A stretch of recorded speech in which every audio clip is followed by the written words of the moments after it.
Once upon a time there was a dog. He was very hungry.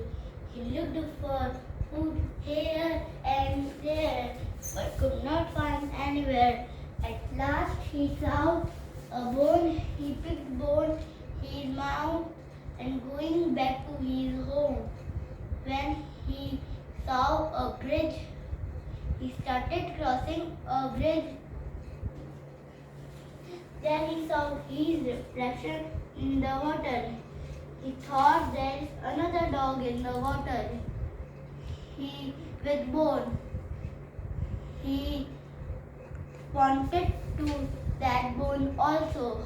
He started barking. His bone fell into the water. The greedy dog very sad. Moral of the story is don't be greedy.